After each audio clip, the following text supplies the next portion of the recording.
porque eu sou servidor de carreira desde 85, né? E fui ministro várias vezes, então só fiz isso na vida.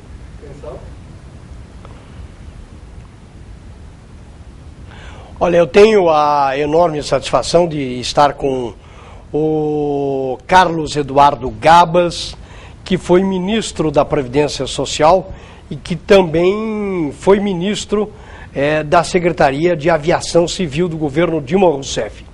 E ele, que é natural de Araçatuba, tem formação em Ciências Sociais e trabalha, é funcionário de carreira da Previdência. Claro que nós temos muita coisa que falar, até por conta dessa Previdência, e ele vai dizer até o que o traz aqui a Bauru. Prazer em tê-lo aqui, ô Gabas, que é uma alegria muito grande, até porque eu ia perguntar para o Gabas, você já veio a Bauru algumas vezes? Ele disse, já estive aqui muitas vezes pela Marechal Rondon, porque me levava para Botucatu. Seja bem-vindo aos estúdios da TV Prevê. Obrigado, Samuel, é um prazer estar aqui com vocês, especialmente no momento em que o país discute um tema, né? Aliás, discute vários temas, mas o tema hoje que mais afeta a sociedade, mais afeta no sentido da garantia dos direitos sociais, é a reforma da Previdência, que foi proposta pelo governo, e a minha tarefa é exatamente essa, debater esta proposta do governo sobre reforma da Previdência, país afora. Ministro, claro que eu já tive a oportunidade de entrevistar aqui, você até falou que durante algum tempo trabalhou com ele, com o ex-ministro Garibaldi Alves. Sim, que é meu amigo. Que esteve aqui ao vivo na nossa programação, e eu também, algumas vezes, eu já formulei perguntas endereçadas a profissionais da Previdência sobre essa situação. Eu queria saber, efetivamente, ô ministro, claro que nós vamos ter muita coisa para debater, mas eu queria saber se é verdade este assunto do déficit da Previdência, porque tem gente que diz que a Previdência tem muito dinheiro, recebe de vários lados. E eu já vi correntes afirmando que existe esse déficit e já ouvi correntes de que este déficit é um engodo. Quero ouvir a sua opinião. Olha, Samuel, eu prefiro não gastar o nosso tempo falando se tem déficit ou não tem déficit. Mas seja rápido nas suas perguntas, claro, para explorarmos bastante. É claro que, a depender de qual prisma você olha, você vai encontrar um déficit. Se você pegar, por exemplo, o que a Constituição prevê, o que a Constituição determina, se nós seguirmos a Constituição, não tem déficit. Se você seguir a forma como o governo trata a Seguridade e a Previdência Social, vai apresentar um déficit. O que é fundamental para nós nessa discussão é que nós consigamos debater com a sociedade qual é o modelo ideal de proteção social. Ele é justo? Ele protege a sociedade? Ele tem sustentabilidade? Essa é a discussão que eu gosto de fazer com a sociedade, porque esse é o eixo central do debate.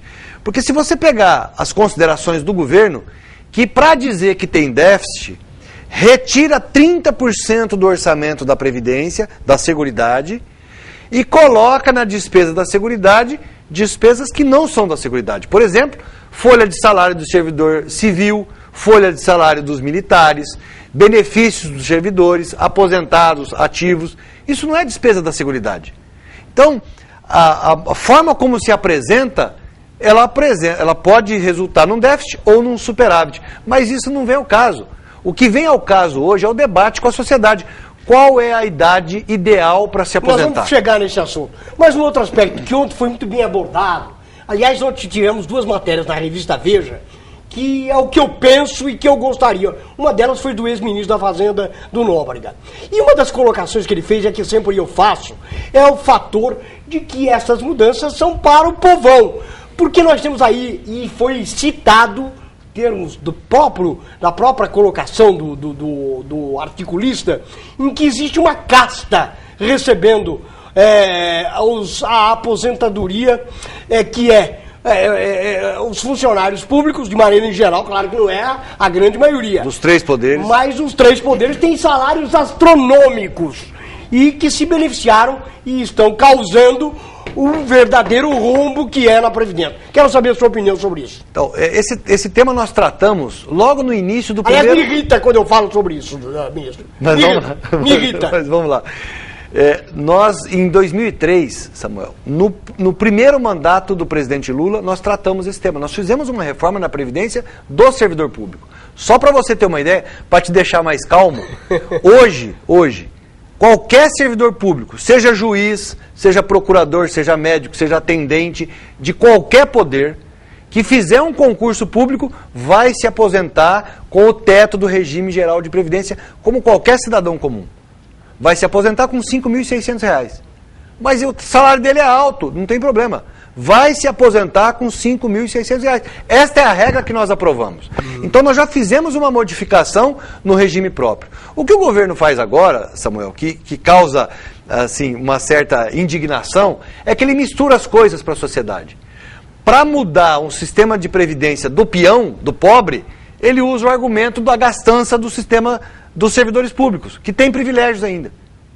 Então nós temos que separar as coisas. A própria propaganda que o governo coloca na TV, se você olhar, aquele senhorzinho, olha, tem que fazer a reforma, porque senão a Previdência não vai ter dinheiro para pagar as minhas aposentadorias. O governo do Rio já não tem dinheiro. Opa, peraí, está misturando. Uma coisa é regime próprio, outra coisa é regime geral de Previdência. O governo mandou um pacotão que trata todo mundo igual. Que, em princípio, você fala, mas isso é justo. Não é. Quando você trata os desiguais de maneira igual, você está sendo injusto. Essa reforma do governo tira de quem tem mais, de quem tem menos, e dá para quem tem mais. Nós não podemos admitir isso. O Brasil é um país continental, com desigualdades enormes, e com sistemas de previdência específicos.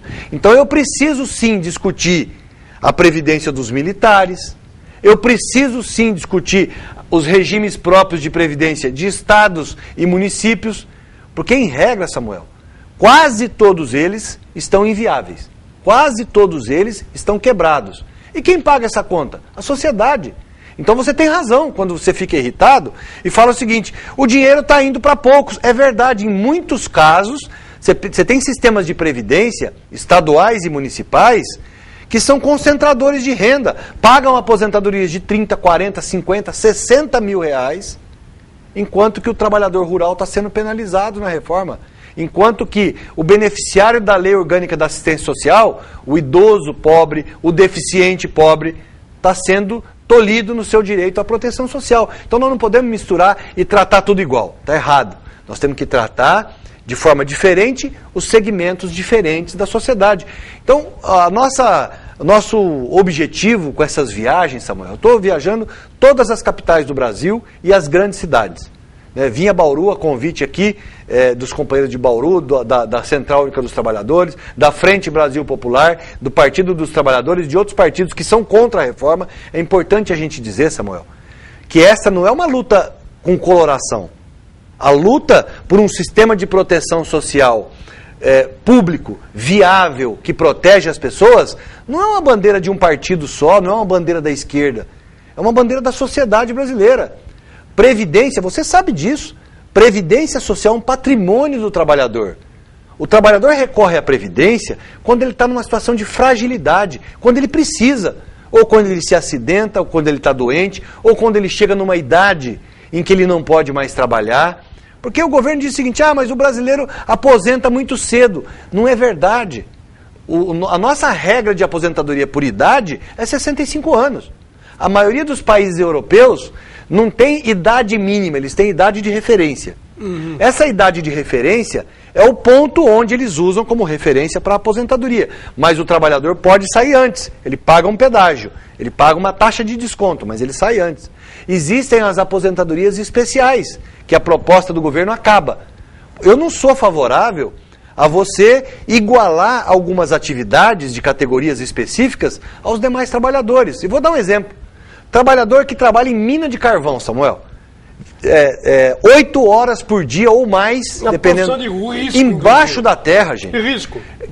Isso, de risco. Quem trabalha com radiação, várias profissões, médicos que trabalham nessa área, enfermeiros, acaba com tudo isso. Né? Acaba com tudo isso. Nós não podemos admitir isso. Isso não é justo. Mas essa reforma proposta pelo governo, ela foi muito castrada, ela está sendo negociada, né? Ela está sendo negociada, mas não é na essência. Só para ficar bem claro, sabe? Eu fui ministro do presidente Lula, fui ministro da presidenta Dilma. Nas minhas passagens pelo ministério, ou quando estava secretário executivo, que eu fui vice-ministro de quase todos os ministros da Previdência nos dois governos. Eu sempre disse ao presidente Lula e à presidenta Dilma, nós temos que discutir e enfrentar os desafios da Previdência Social. Nós temos desafios. A situação não é céu de brigadeiro. A gente precisa retardar alguns tipos de aposentadoria, que são muito precoces. É preciso fazer isso, é preciso enfrentar isso. É preciso enfrentar, por exemplo, a fragilidade do sistema em cobrar as contribuições. Você sabe que nós temos só na Previdência 500 bilhões de reais na prateleira para ser cobrados. E você não tem uma forma eficiente de fazer essa cobrança. E o governo não cita esse assunto, ao contrário. Ele propõe uma anistia de parte dessa dívida que vai tirar 165 bilhões da Previdência. É claro que nós não podemos concordar com isso. Então é preciso enfrentar os desafios, por exemplo, da longevidade. A nossa sociedade está vivendo mais, isso é bom, não é ruim. Antigamente, Samuel, o meu avô morreu com 73 anos. Eu achava que ele era velhinho com 73 anos. Ora, hoje com 73 anos as pessoas estão em atividade, isso é bom. Meu pai vai fazer 80 agora e trabalha. E produz. Então, não estou dizendo que as pessoas têm que trabalhar obrigatoriamente até os 80. Meu pai já é aposentado, mas continua em atividade. Isso faz com que as pessoas tenham qualidade de vida, as pessoas vivam mais. Agora, vai viver mais como? Se você não tiver um período em que você pode parar, em que você pode escolher a hora em que você vai trabalhar, se você quer trabalhar, se você não quer, se você tem condições ou não. Eu não posso impor isso para a sociedade. Esse debate tem que ser feito com a sociedade. E é isso que eu dizia lá atrás. O presidente Lula editou um Fórum Nacional de Previdência, a presidenta Dilma reeditou um decreto criando o Fórum Nacional de Trabalho e Previdência. E o Fernando Henrique quis fazer uma mudança que também não foi para frente naquela época. Naquela época se propôs uma mudança também que penalizava os pobres. Só para você ter uma ideia... Mas tudo está penalizando. Tudo, mas todas as só para você ter uma ideia, Samuel, ao mesmo tempo que o Fernando Henrique propôs essa mudança na Previdência, ele criou o Fundo de Estabilidade Financeira, que depois virou desvinculação das receitas da União. Então eu proponho uma mudança na regra para tirar direito, mas eu tiro da Seguridade 20% do seu orçamento para eu gastar onde eu quiser, porque tem muito dinheiro. Então na mesma época em que tinha muito dinheiro na Seguridade, o governo propôs uma redução dos direitos, mas tirou dinheiro para pagar outras coisas, para desviar da Previdência para outra coisa. É o caso daquele imposto dos 3% da saúde, que tinha uma finalidade e que depois se usa para outra. Foi aproveitado em outra. É isso que nós não podemos permitir. Então, primeiro, o debate, não é possível você alterar uma política tão importante para a sociedade, tanto para quem já é aposentado, para quem um dia vai se aposentar, para toda a sociedade. Os aposentados já foram penalizados. Agora, e vai ser de novo. Recentemente, com este caso da desaposentadoria, e vai ser de novo. Nós tivemos aí 500 mil cidadãos que já estavam aguardando uma decisão e simplesmente o Supremo capou. Então, por quê? Você não admite, um sujeito que continua trabalhando e que recebe uma mixaria como aposentado, não teria que ter uma revisão dessa situação? Esse tema, você tem razão. O tema, ele é tão importante, Samuel. Eu estou falando aí, ele não pode causa própria. Eu imagino. Tá. Mas porque você continua trabalhando. Agora, uma situação como essa, uma mudança como essa, ela obrigatoriamente tem que ser debatida com a sociedade. Eu não posso, da minha cabeça, sentar numa sala com ar-condicionado e propor uma regra que altera a vida das pessoas sem eu conhecer o país. Quem está propondo isso não conhece os rincões do país, não conhece o interior de São Paulo, porque propõe uma regra que acha, na pretensão de conhecer tudo, acha que vai equacionar o problema da Previdência. Não vai. Ao você tratar áreas do país, regiões do país, onde a expectativa de vida não chega a 60 anos, você impor uma idade de aposentadoria de 65 é impedir a pessoa de aposentar. É não conhecer a desigualdade regional que é abrigada no nosso país. Nosso país é um país de dimensões continentais, com fortes desigualdades regionais, econômicas e sociais.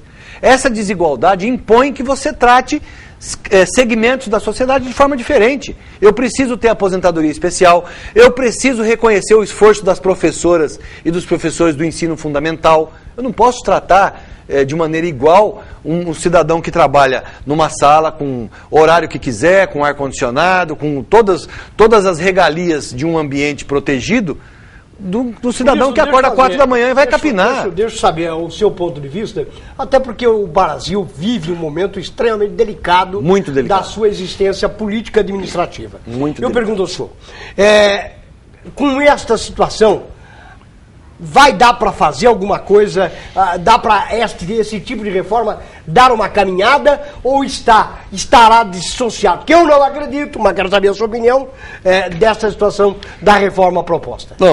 Não há dissociação. O clima político no país é muito instável e eu espero que essa reforma, como está, não caminhe mesmo.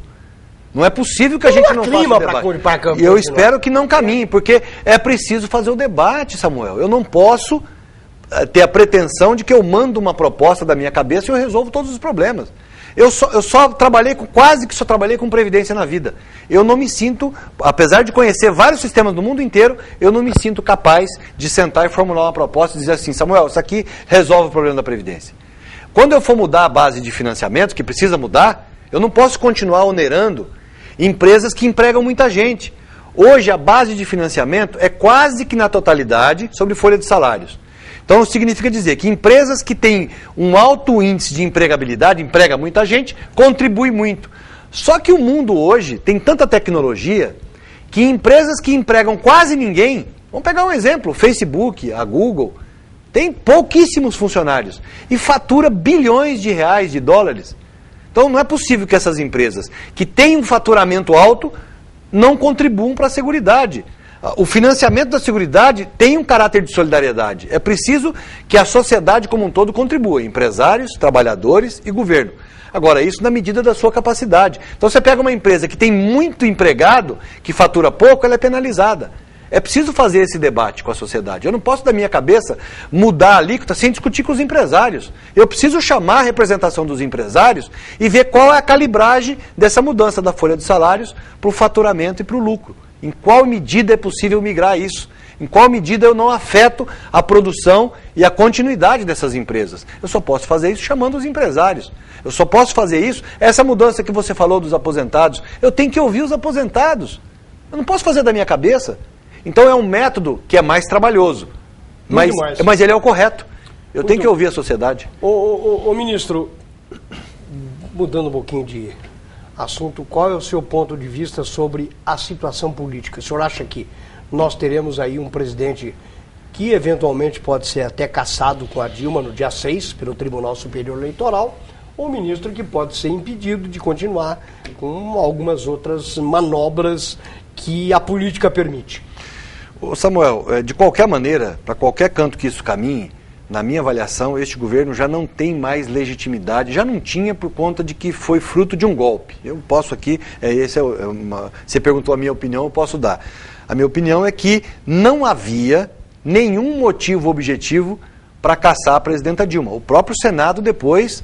O laudo do Senado... é uma outra discussão, ministro, que não cabe agora. É porque este governo é fruto de um golpe. Então, vamos falar... Tudo bem, daqui para frente. Ótimo, vamos falar daqui para frente. Este governo que está aí não tem mais legitimidade para tocar o país. Um cidadão foi filmado recebendo uma mala de dinheiro, fruto de uma negociação que ocorreu no Palácio do Jaburu, na residência oficial do presidente da República. O empresário gravou esta conversa. Então, Samuel, não é possível. Na minha avaliação, este governo tem dias e horas contadas. O que vem depois? Eu até concordo e acho que é isso mesmo. Só que o cidadão que gravou isso daqui também não tem moral nenhuma. Eu também acho. Que mamou na teta do PT, mamou na teta do BNDES e que se enriqueceu, ele não completou com tudo isso. Aliás, o método... Uma moral para fazer. Concordo com essa gravação. O método é horrível. Aliás, o método é condenável. Porque você pega... Eu não vou falar nem especificamente desse caso. No geral, o que tem acontecido? Bandidos que se locupletaram do dinheiro público, que foram presos, indicam A, B ou C, são soltos, ficam com o dinheiro, aliás, recebem parte do dinheiro que o Ministério Público, que a República de Curitiba se diz recuperando, ele fica com parte desse dinheiro e vai para fora. E não tem punição para ele. É um equívoco isso. Ele aponta A, B ou C. Olha, eu acho que fulano fez isso. Cadê a prova? Se tiver prova, Samuel, para mim não tem dúvida. Cadeia. Cadeia. Cadeia. Pra quem quer que seja. Para quem quer que seja. A, B, C ou D. Eu não pisco para isso. Eu não vou tergiversar com a justiça. Exatamente. Agora, o que não se pode é você pegar um bandido, o bandido fala uma coisa, olha, eu acho que o Samuel recebeu dinheiro ou pediu dinheiro. E o Samuel paga e o bandido vai solto? Isso não pode. Isso não está previsto no direito penal brasileiro, no direito, na Constituição brasileira. Ô ministro, o senhor foi citado na Operação Lava Jato, naquele caso que envolveu o então ministro das Comunicações, o Paulo Bernardo, por conta de uma operação que foi aí um tal de... o vulgo Chambinha, que fez uma denúncia e envolveu o seu nome. Como é que ficou esse caso? Olha, não ficou. O que é esse caso? Esse caso é o seguinte, esse caso diz respeito a um sistema de controle de empréstimo consignado que existe ainda no Ministério do Planejamento. Ele nunca existiu no Ministério da Previdência. Olha só, eu fui ministro da Previdência, fui secretário executivo da Previdência, este sistema nunca funcionou na Previdência. A Previdência tem a Dataprev, que é quem faz o controle dos empréstimos consignados. O Ministério do Planejamento não tinha esse sistema e recebeu gratuitamente de uma empresa. Assim como, aí que é engraçado, né, que as pessoas não sabem. Assim como o Ministério Público Federal de Brasília recebeu o mesmo sistema, de graça, vários outros ministérios, o Tribunal de Contas da União recebeu o mesmo sistema, mas não vem ao caso. Houve a operação, esse cidadão bandido foi preso. Era um vereador de Americana, me parece. Foi vereador do PT de Americana, depois saiu do PT, montou uma empresa e era um advogado e montou todo esse sistema de controle de consignados, que nunca entrou no Ministério da Previdência Social, no INSS ou em qualquer órgão do qual eu participava. Esse cidadão preso precisava falar de alguém para poder sair da cadeia. E disse que eu teria pedido 300 mil reais para a campanha do PT em 2010 e em 2014. Não apresentou prova nenhuma.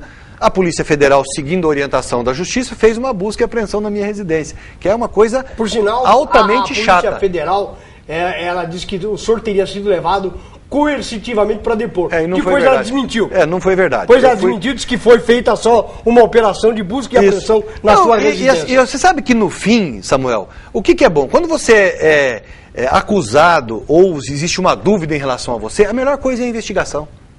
A Polícia Federal tem feito um trabalho... O que ela pegou na sua casa? Olha, levou meu celular, computador, HD do computador, do desktop, e levou vários documentos. Levou meus impostos de renda, levou tudo que tinha de documento, eles levaram. Contas que eu pago. E eu disse muito tranquilamente ao delegado, o senhor pode vasculhar, olhar a casa inteira, não tem o cofre, não tem dinheiro na Suíça, não tem... Tudo que eu tenho... Só residência em Brasília, né? Em Brasília. Tudo que eu tenho está declarado no meu imposto de renda e foi comprado com o meu salário. O que está se chegando à conclusão? A Receita Federal soltou um laudo, disse, olha, a renda, os bens que ele tem é compatível com a renda, não tem nada fora, tudo que foi comprado foi com débito em conta corrente, que foi comprovado. Então, para você ter uma ideia, Samuel, eu não fui indiciado, fui investigado. Me viraram de ponta cabeça, o que é bom, porque eu duvido que tenha algum cidadão, ou deve ter, mas muito poucos, que tenha a sua vida vasculhada como a minha foi. Eles pegaram e-mails meus desde 2003. Eles têm 49 mil e-mails meus. Todas as minhas conversas telefônicas, todas as minhas operações bancárias, todas as minhas contas correntes, que eu só tenho no Banco do Brasil e na Caixa Federal, tudo foi vasculhado e não se encontrou nada, tanto é que eu não fui indiciado. O que é bom. Agora, é chato, viu, Samuel? Você ter uma dúvida sobre a sua conduta, tudo que eu tenho é o meu patrimônio moral, é a minha vida e a minha dedicação ao serviço público. Isso vai ser comprovado agora, porque ao final da investigação, e eles ainda estão investigando, porque tem muito e-mail, tem muita coisa para se olhar, e ali não tem nada. Eu já fui prestar depoimento voluntariamente, nunca fui conduzido coercitivamente, nunca fui nada, e quero prestar quantos depoimentos forem necessários para esclarecer essa situação. O que eu digo, repito, vai me favorecer, porque ao final vai ficar provado que eu não tenho nenhuma relação com esse bandido que saiu da cadeia porque indicou os nomes e ficou com o seu dinheiro na sua conta, e nós que trabalhamos fomos simplesmente citados por ele. Ele disse o seguinte, eu acho que recebeu, não tem uma prova, não tenho nada. O ministro Paulo Bernardo e a mulher dele, a senadora Gleisi Hoffmann, esse caso ainda não foi encerrado, né? Não. Esse caso ainda está em investigação ainda. Investigação. Bom, nós temos algumas perguntas aqui, por exemplo, o Pedro Valentim, ele diz, ministro Carlos Gabas, a Previdência ainda paga pensões para a filha dos militares? Não, nós Não, acabamos com isso na PEC 41 em 2003. Agora, é importante esclarecer o seguinte, que as filhas dos militares que já eram beneficiárias, a gente não consegue caçar. Hoje não paga mais. Se o militar morreu hoje, ele não deixa mais a pensão para a filha solteira. Mas aquelas filhas solteiras que já recebiam, continuam recebendo até morrer. Ó, isso era uma prática, viu, Valentim, que não era só dos militares, não. Tem muita filha com centenária aí de ex-ferroviário que tinha outro instituto Exatamente. que passou e que continua ainda nessa situação. Não só os militares, mas com os casos que já existiam. Tudo certo ou errado? Mas isso vai se corrigindo com o tempo, né, Samar? É que aquele assunto do funcionalismo lá que tem um teto, mas infelizmente a Folha de São Paulo publicou recentemente aqui, lamentavelmente nós temos aí altíssimos salários nesta região, inclusive, de gente que deixou de trabalhar e que recebe 30, 40 e tantos mil reais de aposentadoria. Tem 200 mil reais, Samuel. Pois é. Tem salários mensais de 200 mas eu mil reais. fiz menção aqui à região. Sim, que já é. Mais de 40 mil reais e eu não achei nome, pelo menos do meu conhecimento, nessa lista que o site da Folha de São Paulo denunciou. Tá certo. Infelizmente. Mas é preciso enfrentar esse desafio, você tem razão. Nós temos aqui o Eduardo Gomes Pegoraro. O Eduardo Gomes Pegoraro é advogado e engenheiro e é irmão do Pegoraro, que trabalhou na Previdência Social e que era da Receita Federal, foi delegado aqui, que lamentavelmente o Celso Gomes Pegoraro, que nos deixou, Que era meu amigo. que infelizmente, Auditor fiscal da Receita. graças a você, viu, Celso, eu consegui com o ministro aí abrir aquele posto que está prestando relevante serviço na cidade de Agudos, viu? Isso que eu tinha pedido ao ministro por intermédio do Celso. Sim. Mas o irmão dele, ele faz a seguinte pergunta aqui ao ex-ministro. A dívida milionária de inúmeras empresas, inclusive algumas estatais, não é recente, muito pelo contrário, vem de longo período de não cobrança por parte do governo, inclusive de sua presença como ministro. O que, ou, entre parênteses, quem impede tal cobrança? Olha, primeiro é importante ficar claro que houve em 2005 uma unificação dos sistemas de cobrança da Receita Federal. Nós tínhamos a Receita Previdenciária e a Receita Federal. Isso foi unificado em 2005 na Receita Federal do Brasil. Eu não concordava com essa tese, Samuel, porque, na minha avaliação, a Receita Previdenciária precisava ter um tratamento diferenciado. Ela precisava ter um acompanhamento e um tratamento diferenciado. Ao unificar tudo na Receita Federal do Brasil, isso passou para a gestão do Ministério da Fazenda. E o Celso era um dos coordenadores desse processo todo de modernização da Receita Previdenciária. A nossa forma de trabalhar era muito mais adequada à necessidade de cobrança dos créditos da Previdência Social. Ao juntar tudo na Receita Federal do Brasil, nós ficamos, na minha avaliação, em segundo plano. E nós diminuímos a nossa capacidade de cobrança. Agora, isso não é só da gestão, é da legislação. Todas as vezes que nós vamos para cima do Ministério da Fazenda, eu, por exemplo, briguei muito com o Joaquim Levy, porque eu dizia o seguinte: ô Levy, vocês estão falando da necessidade de uma reforma. Eu falo da necessidade de uma reforma de cobrar os créditos. Aí a resposta era a seguinte: Gabas, mas... E eu estava ministro em 2015, quando eu discuti isso com ele. Ele falava assim: ô Gabas, mas é que a legislação, ela é muito frágil para cobrar. Eu falei: cara pálida, você quer mudar a Constituição para tirar direito de aposentado, mas não quer mudar a lei ordinária para melhorar a cobrança dos devedores da Previdência? Alto lá, chefia. Nós não podemos deixar de cobrar os devedores e tirar direitos. O primeiro dever de casa é cobrar os devedores. Eu disse isso para você, nós temos quase 500 bilhões de devedores da Previdência. E como a gente demora para cobrar, Samuel, você sabe o que acontece? Em muitos dos casos, quando você chega, finaliza o processo de cobrança, não tem mais nada na empresa. Ela já acabou. Ela virou um maracujá seco, que não tem mais do que você cobrar. Então a dívida nova você não cobra. Ela vai ficando velha e aí a empresa perde a capacidade de pagar. Isso está errado. A gente precisa modernizar o nosso sistema de cobrança e não deixar que haja essa quantidade de pessoas inadimplentes. Era o que a gente fazia. Nós tínhamos um sistema, e o Celso lembra disso, que Deus o tenha. O Celso fez parte desse processo, nós acompanhávamos o sistema de arrecadação. Nós acompanhávamos o pagamento, nós tínhamos grandes contribuintes, e esses grandes contribuintes eram segregados e havia um acompanhamento mensal dessa contribuição.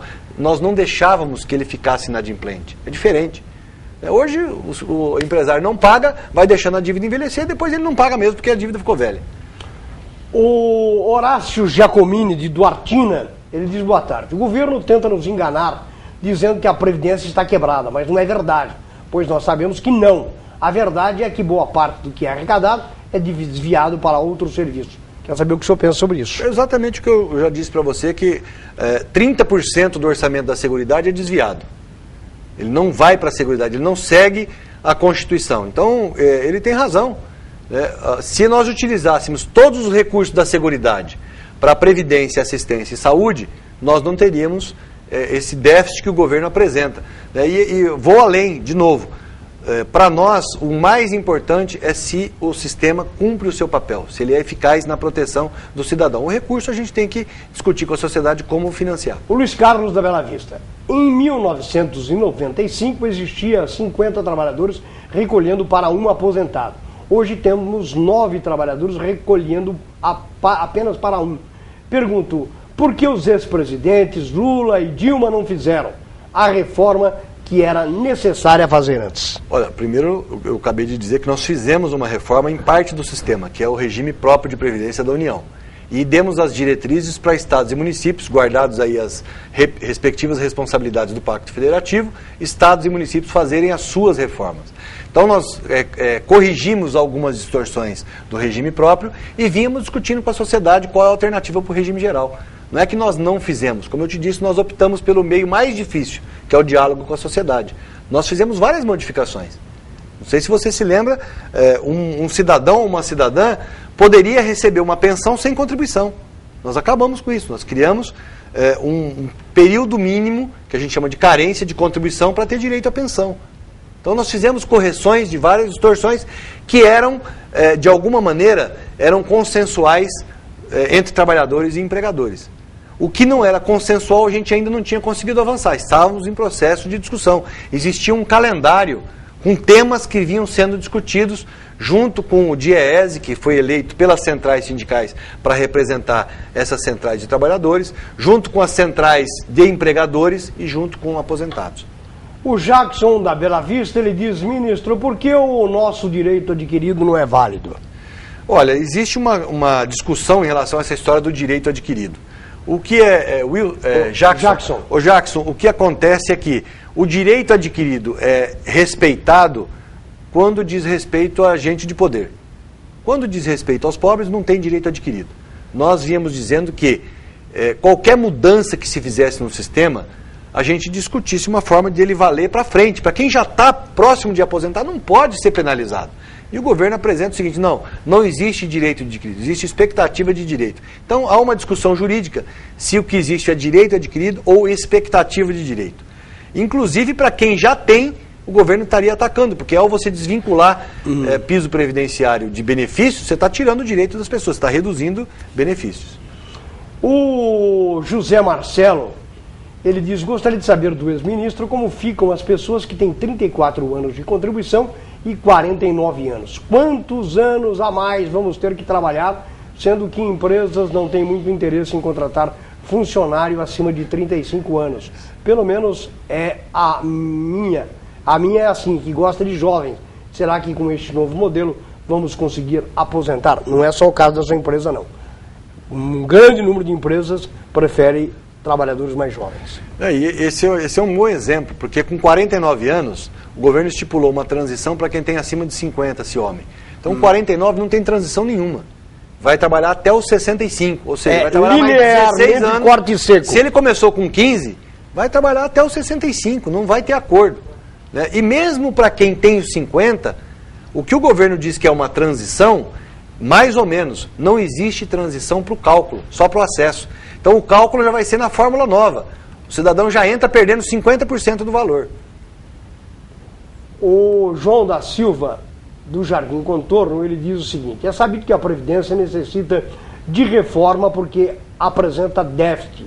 devido o governo utilizar o dinheiro para outras coisas.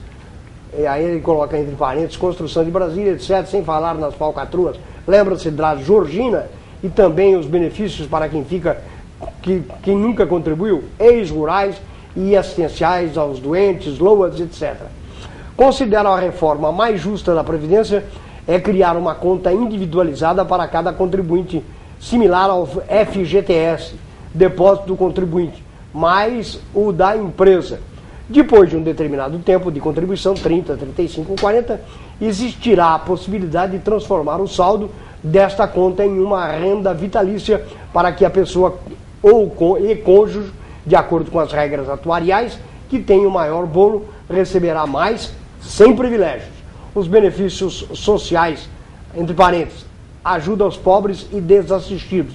O governo deve utilizar outro tipo de receita para esses benefícios e não do INSS. O que acha? Bom, primeiro é importante ficar claro que os benefícios assistenciais, eles não estão na conta da Previdência. Não fazem parte do orçamento. LOAS. Tipo LOAS. LOAS tem o orçamento da assistência social, não é o orçamento da Previdência. Então, eles já são separados. O fato do João sugerir uma individualização das contas, você sabe por que não funciona, Samuel? Porque o que sustenta o pagamento do benefício até a morte do cidadão, sem tempo para acabar, é exatamente a solidariedade. Se você pegar a sua contribuição individual, e nós fizemos exercícios assim, nós pegamos um trabalhador que, na sua grande maioria, são de salário mínimo. Então você pega um trabalhador que tenha trabalhado 35 anos ininterruptos, isso não é comum. Você sabe que a média em que um trabalhador fica desempregado durante a vida laboral, isso medido pelo DIEESE, é de 7 anos. Durante toda a sua vida ele fica em média desempregado 7 anos. A mulher mais, a mulher de 9 a 10 anos. Então vamos considerar que sejam 35 anos ininterruptos de contribuição. Isso gera um valor, como ele está dizendo, uma poupança individual. Então fizemos um exercício de individualizar esse valor, capitalizar e aos 65 anos, olha só, aos 65, ele se aposenta e o dinheiro dura 5 anos. Por que ele dura só 5 anos? Porque esse dinheiro, essa contribuição, ela é pequena, ela não é suficiente para sustentar a aposentadoria por muito tempo. Ela é sustentada pela solidariedade, pela contribuição dos demais. Por isso que precisa de bastante gente contribuindo em relação ao número de aposentados. E esse é um dos desafios que nós temos que enfrentar aqui no país. A Espanha, você sabe como é que ela conseguiu superar esse desafio? A Espanha começou a reduzir muito o número de contribuintes e aumentar o número de aposentados. Ela conseguiu resolver com importação de mão de obra, com imigração. Os imigrantes que contribuíam para sustentar o sistema. Porque chega uma hora que você não tem trabalhador suficiente no seu mercado de trabalho para trabalhar e para contribuir para a Previdência. Então, cada país vai enfrentar da maneira que entender necessário. Fazer uma adequação de acordo com a sua realidade. Com as suas características. Nós não podemos importar modelo. O que nós precisamos fazer é estudar lá fora como é que eles enfrentaram e trazer para cá experiências de sucesso adequadas à nossa realidade. Você não precisa importar modelo. Então, é claro que nós precisamos rever aqui, é o que eu estava te dizendo, é preciso fazer essa discussão, em que período vai se aposentar, com qual idade, com qual remuneração, com qual média, esse debate tem que ser feito. O que não pode é tirar da cartola uma proposta e aprovar, goela abaixo do trabalhador, simplesmente retirando direitos. O ministro Gabas, qual é a sua programação aqui em Bauru?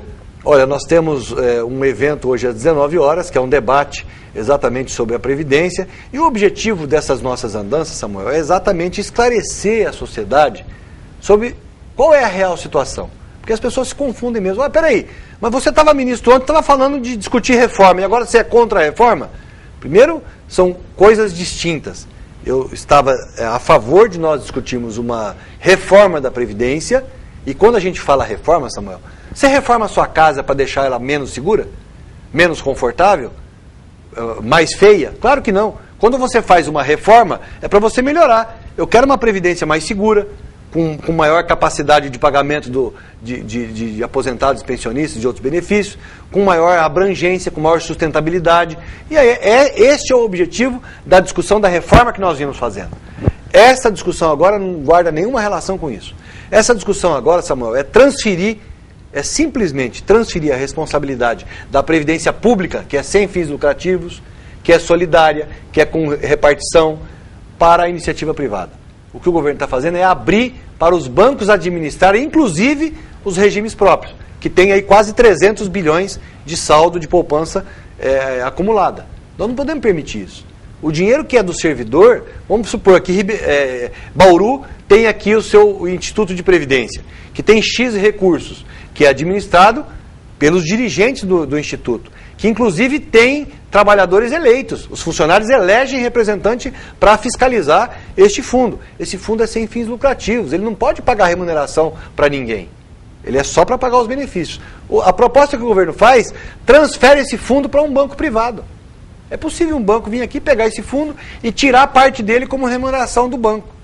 Ora, esse dinheiro não é para remunerar capital especulativo, gente. Esse dinheiro é para pagar benefícios. Então mistura as coisas. Nós não podemos permitir que isso aconteça. Nós queremos discutir uma reforma que torne a Previdência sustentável, segura, com capacidade de proteger a sociedade. E não para tirar dinheiro do que é público e passar para o privado.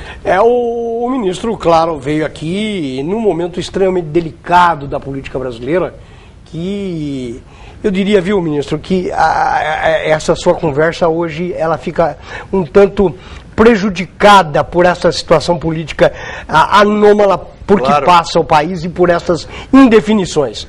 Até porque nós não sabemos se esse presidente continua, e se ele continua, que credibilidade ele terá para tocar os seus últimos meses de administração, se teremos eleição direta ou indireta, enfim. Tudo isso fica bastante... Claro, é imponderável. Exatamente. Mas nós não podemos, Samuel, por que eu continuo fazendo o debate? Porque nós não podemos, a pretexto de que se vai continuar ou não vai continuar, deixar de fazer o debate sobre a Previdência. Porque vamos supor que há uma eleição direta. A Previdência vai ser debate nessa eleição. Com certeza. Direta ou indireta, qualquer uma delas. A Previdência vai continuar sendo um elemento central na discussão do país. Então nós não podemos perder nem tempo nem oportunidade. Eu continuo com a agenda, daqui eu sigo para Maceió, nós temos um evento em Maceió, nós temos feito muitos eventos nas Assembleias Legislativas, que são audiências públicas, tanto em Assembleia Legislativa quanto em Câmara Municipal. Mas eu tive agora com o presidente da Câmara, ele já me informou que aqui em Bauru houve aprovação quase por unanimidade. Foi só um vereador que votou contra a moção de repúdio a essa reforma da Previdência. Então nós estamos caminhando bem. As câmaras municipais têm se posicionado. Vai chegar em Maceió, onde um antigo presidente da República, quando foi candidato, vou acabar com os marajás. Ele aumentou com os marajás. Ministro, foi um prazer muito grande tê-lo. Muito obrigado, Samuel. Muito obrigado por tê-lo aqui na nossa programação. E claro, eu tive a oportunidade e o privilégio de conversar com o Carlos Eduardo Gabas, que foi ex-ministro desta República, da Previdência Social e também da Casa Civil, da Aviação Civil. Infelizmente, nós não tivemos tempo de falar sobre este assunto, que também me empolga. Senhor ministro, se um dia passar por Araçatuba, vamos também falar sobre este outro assunto aqui. Eu prometo com você de falar desse assunto também, que é muito interessante. Eu até gosto muito. E é importante. Até gosto muito de conversar sobre esse assunto também. Claro que os anos me ensinaram a conhecer algumas das coisas que eu discuto aqui na nossa televisão, modestamente. Aos que nos acompanharam, os nossos agradecimentos. Sigam assistindo a TV Prevê nos seus telejornais alternativos. Um abraço a todos, uma excelente semana e até amanhã, neste mesmo horário, se Deus assim nos permitir.